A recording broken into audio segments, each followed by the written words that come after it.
Nagulat at nalungkot ang maraming fans matapos kumpirmahin ni Donnie Pangilinan at Bel Mariano ang mahalagang desisyon tungkol sa kanilang tambalan.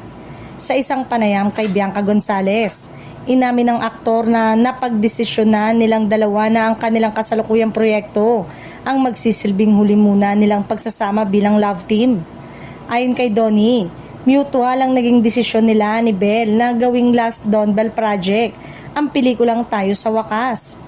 Ipinaliwanag nilang ito ay hakbang para sa mas ma-explore pa nila ang kanilang kakayanan bilang mga artista at hindi manatiling nakakulong sa iisang imahe lamang.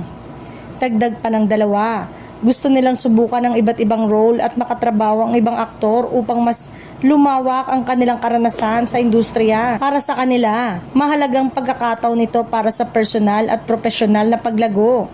Kahit pa alam nilang may kaakibat itong lungkot para sa kanilang supporters. Hindi naman may kakaila ang naging epekto ng balita sa kanilang fans. Marami ang nalungkot at nanghihinayang, lalo na't nasubaybayan ng publiko ang pag-usbong ng kanilang tambalan mula sa mga naunang proyekto hanggang sa kasalukuyan.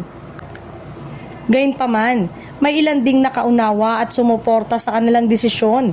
Naniniwalang makabubuto ito sa kanilang long-term career. Sa kabila nito, nilinaw ng dalawa na walang negatibong dahilan sa likod ng kanilang hakbang.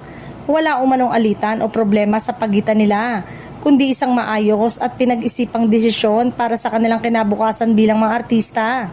Sa ngayon, nakatuon ang atensyon ng marami sa kung ano ang susunod na tatahakin ni Donnie at Bel, lalo na kung sino-sino ang magiging kaparehan nila sa mga susunod na proyekto.